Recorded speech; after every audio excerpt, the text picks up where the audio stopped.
Hello friends, welcome back to our channel. अब start करते हैं भाई analytical method of vectors addition. Analytic method of vectors addition में अगर मैं बात करूं तो हम आपके पास दो टर्म पढ़ाएंगे। क्या भाई? एक तो पढ़ाऊंगा कि triangle law of addition, triangle law of vector addition, और दूसरा पढ़ाऊंगा आपके पास क्या, दूसरा पढ़ाऊंगा कि parallelogram law of vector addition. तो सबसे पहले मैं ट्रायंगल लॉ, अब दूसरा जो अगर मैं बताऊं तो ये आपके पास क्या बताया, parallelogram law of vector addition. ये आपके पास दो टर्म आती हैं किसमें, एनालिटिकल मेथड में। तो सबसे पहले हम टर्म को करेंगे भाई triangle law of vector addition. अब भाई triangle law of vector addition में अगर मैं बात करूं क्या, कि इफ टू वेक्टर्स, क्या आपके पास मैं क्या बात करूं कि two vectors, if two vectors, let मान लिया भाई A vector and B vector, अगर ये वेक्टर्स होते हैं acting on any particle, acting on any particle, अगर वो किसी पार्टिकल पे एक्ट कर रहे हैं, देन क्या करेगा, देन मतलब अगर पार्टिकल पे एक्ट कर रहे हैं एट द सेम टाइम, अगर दोनों क्या कर रहे हैं एट द सेम टाइम पे, दोनों पार्टिकल पे एक दूसरे को at the same time act करने लग रहे हैं, देन जो मैग्नीट्यूड होगा, जो उसका रिप्रेजेंट एंड जो उसका अगर मैं बात करूं कि magnitude of the representation, the representation of magnitude along two directions, जो दो डायरेक्शंस के बीच के अगर जो मैग्नीट्यूड की मैं बात करूं, then the along the two directions of two sides of triangle that gives of resultant, जो आपके पास रिजल्टेंट देगा by the third side of triangle, जो आपके पास क्या करेगा, जो रिजल्टेंट देगा जो थर्ड साइड के बराबर होगा किसकी, ट्रायंगल के। फॉर एग्जांपल जैसे अगर मैं बात करूं कि अगर मैं ट्रायंगल लॉ की स्टेटमेंट को बताऊं भाई क्या, कि आपके पास ये क्या क्या किसी भी ओरिजिन से ये मान लिया आपके पास ए वेक्टर मान लिया भाई, ठीक है। अब यहां से मैं इसी पॉइंट पे सेम पार्टिकल के साथ में ये मैंने कोई भी मान लिया भाई आपके पास क्या, ये मैंने मान लिया कोई भी आपके पास बी वेक्टर। अब रिजल्टेंट, अब उसने क्या कहा, ट्रायंगल लॉ क्या कह रहा है कि अगर दो वेक्टर्स हो रहे हैं किसी सेम पार्टिकल्स पे, अगर मैं अप्लाई कर रहा हूं तो magnitude in the two direction of the two side, then the resultant given by it, तो ये आपके पास क्या हुआ, कोई भी रिजल्टेंट हुआ, ये मैंने मान लिया कोई भी रिजल्टेंट है, ठीक है। थोड़ा सा लाइन को स्ट्रेट करता हूं भाई, ये आपके पास मान लिया ये क्या है, ये आपके पास है कोई भी रिजल्टेंट जिसको मैंने माना आर। तो ट्रायंगल लॉ ने क्या स्टेटमेंट दी, दो वेक्टर है, क्या है, दो वेक्टर है, उनका रिजल्टेंट कोई आर है, और अगर कोई भी ये इंक्लाइन कर रहे हैं किसी एंगल के बीच में, अगर मैंने मान लिया कोई भी एंगल बीटा एंगल मान लिया, देन अब क्या करता हूं मैं, ट्रायंगल लॉ ने क्या स्टेटमेंट दिया, ट्रायंगल लॉ के अकॉर्डिंग में अब इसको सोल्व करने की कोशिश करूं, देन क्या करता हूं, मैं पॉइंट का नाम करता हूं ए ओ पी क्यू मान लिया, मैं क्या करता हूं कि draw a perpendicular on O P produced by N. अब इसको मैं क्या करता हूं, एन तक मैंने बढ़ा दिया, दैट इज परपेंडिकुलर ड्रॉन करता हूं फ्रॉम द क्यू पॉइंट, ये मैंने कोई भी परपेंडिकुलर ड्रॉन किया। अब ये बीच में कोई भी एंगल मैंने मान लिया, दैट इज एंगल मान लिया मैंने थीटा मान लिया, ठीक है। अब इस स्टेटमेंट के अकॉर्डिंग में अब देखो, अब अब मैं क्या करता हूं, इन ट्रायंगल, अब मैं मैग्नीट्यूड, अब मेरे को निकालना है मैग्नीट्यूड ऑफ आर, मतलब रिजल्टेंट निकालना है। रिजल्टेंट निकालने के लिए सबसे पहले मैं क्या करता हूं, सबसे पहले मैं ट्रायंगल में आता हूं, in triangle Q N P, in triangle Q N P, इस ट्रायंगल में बात करता हूं भाई। अब आपके पास तीन चीजें आपको पता है क्या, कि पंडित बद्री प्रसाद हर हर बोले, परपेंडिकुलर अपन में हाइपोटेन्यूज तो क्या होगा साइन, बेस अपॉन में हाइपोटेन्यूज क्या होगा कोस। तो सबसे पहले मैं कोस की टर्म को करता हूं कि बेस अपॉन में हाइपोटेन्यूज, ये तो परपेंडिकुलर है तो बेस अपॉन में हाइपोटेन्यूज, बेस आपके पास क्या है इस ट्रायंगल में, P N, that is P N upon में हाइपोटेन्यूज क्या है, क्यू पी,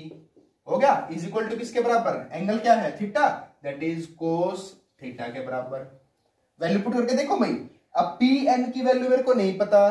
ठीक है, बट क्यू पी की वैल्यू मेरे को पता है, क्या है, B vector, that is that is P N is equal to में क्या पी की वैल्यू है बी, ये उधर जाएगा तो मल्टीप्लाई हो जाएगा, इट मींस ये आपके पास आ गया B cos theta, equation number 1 मान लीजिए।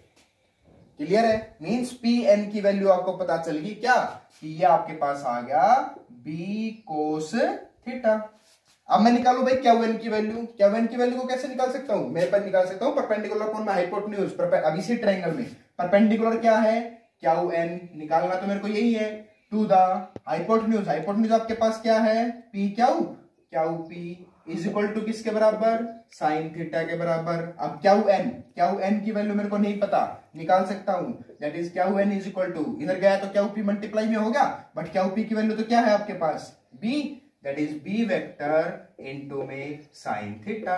ये आपके पास सेकंड टर्म आ गई। तो मैं यहां से क्यू एन की वैल्यू को लिख सकता हूं भाई बी साइन थीटा। तो आपके पास इतना समझ आया, यह कोई भी ट्रायंगल ला था, ट्रायंगल ला के अकॉर्डिंग मैंने क्या किया, सबसे पहले परपेंडिकुलर ड्रॉन किया, परपेंडिकुलर ड्रॉन करने के बाद मैंने पी एन की वैल्यू निकाली, उसके बाद मैं क्या निकाल रहा हूं क्यू एन की वैल्यू को निकाल रहा हूं, ये आपके पास आया बी कोस थीटा, ये आपके पास आया बी साइन थीटा। अब क्या करता हूं भाई, अब एक मैं क्या करता हूं पूरी कंप्लीट ट्रायंगल को क्यू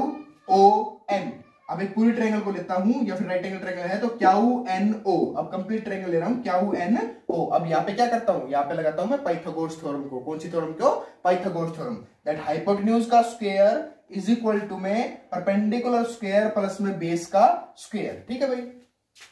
अब भाई क्या करता हूं, in right angle triangle Q N O, यहाँ पे पाइथागोरस थ्योरम को अप्लाई करने के बाद मेरे को क्या पता चला, हाइपोटेन्यूज का square that is O Q का स्क्वायर इज इक्वल टू में परपेंडिकुलर का square that is Q N का स्क्वायर प्लस में बेस का square that is O N का स्क्वायर। क्लियर है भाई, यहां से ओ क्यू की वैल्यू क्या है, ओ क्यू की वैल्यू आपको पता है R, that is R vector का स्क्वायर इज इक्वल टू में क्यू एन की वैल्यू अगर मैं लिखूं क्यू एन की, तो क्या गिवन अभी निकाले थे हमने बी साइन थीटा, तो ये आपके पास आ गई बी साइन थीटा सारे का होल स्क्वायर प्लस में O N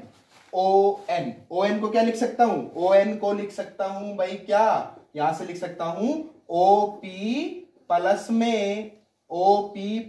P N, O P plus में पी एन वेक्टर।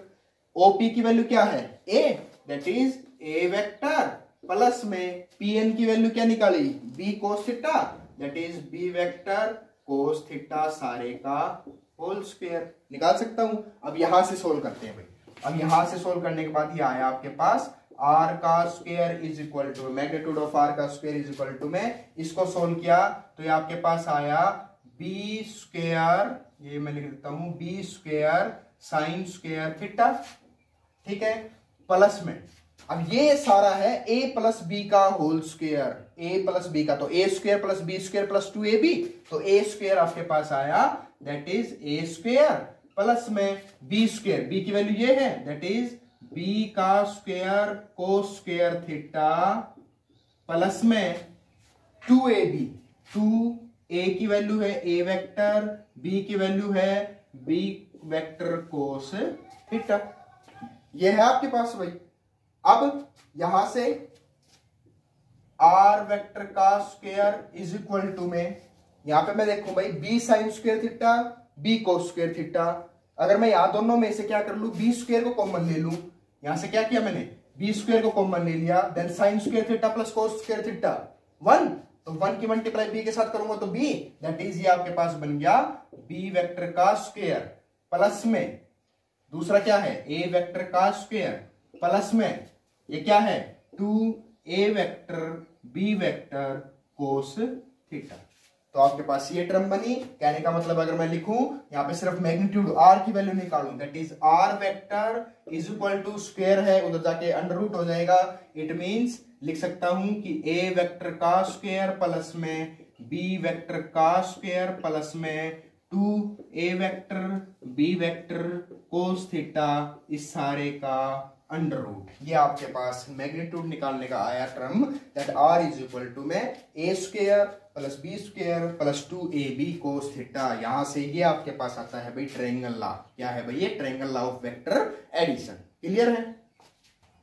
अब भाई आपके पास डायरेक्शन ऑफ r निकालनी है, क्योंकि मेरे पास वेक्टर एडिशन में क्या वेक्टर क्या बताए कि आपके पास डिस्प्लेसमेंट वेक्टर में क्या बताया कि हाउ मच एंड कितना आपके पास वहां पे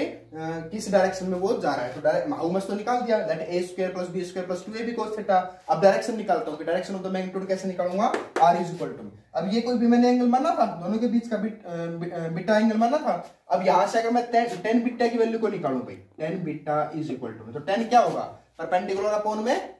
क्या होगा, परपेंडिकुलर अपॉन में बेस। पंडित बद्री प्रसाद हर हर बोले, परपेंडिकुलर अपॉन में बेस। तो परपेंडिकुलर आपके पास क्या है, अगर मैं ट्रायंगल की बात करता हूं, in triangle right angle triangle जो हमने मानी थी क्यू एन ओ, अगर इस ट्रायंगल में अगर मैं बात करता हूं तो tan beta is equal to में परपेंडिकुलर क्या है, क्यू एन अपॉन में बेस आपके पास है O N. This implies tan beta is equal to में क्यू एन की वैल्यू कितनी है, क्यू एन की वैल्यू है बी साइन थीटा अपॉन में ओ एन को क्या लिख सकता हूं, ओपी प्लस में पी एन, दैट इज आपके पास बन गया tangent beta is equal to में बी साइन थीटा अपॉन में ओपी की वैल्यू क्या है, ए वेक्टर प्लस में पी एन की वैल्यू क्या है, पी एन की वैल्यू है बी वेक्टर कोस थीटा। तो ये आपके पास उसकी डायरेक्शन को बताएगा कि जो आपके पास मैग्नीट्यूड ऑफ आर आया है दैट इज, तो आपके पास ये तो डायरेक्शन बता दिया, और रिजल्टेंट जो हमने निकाला था वो क्या निकाला था, that r a vector is equal to में ए वेक्टर का स्क्वायर प्लस में बी वेक्टर का स्क्वायर प्लस में 2ab कोस थीटा का अंडर रूट, दैट टर्म ये आपने निकाली, ये आपके पास निकाला था यहाँ पे कि किस डायरेक्शन के अलॉन्ग में काम करेगा, और ये आपने डायरेक्शन निकाल दी। तो यहाँ से आपके पास ट्रायंगल ला है, और ये ट्रायंगल ला आपके पास बहुत कंपलसरी है भाई, क्योंकि +1 के जो आपके टॉपिक्स वेक्टर का जो क्वांटिटी आएंगी वो वेक्टर को क्वांटिटी आप इनके थ्रू को सॉल्व कर सकते हैं। ठीक है, so thank you for watching.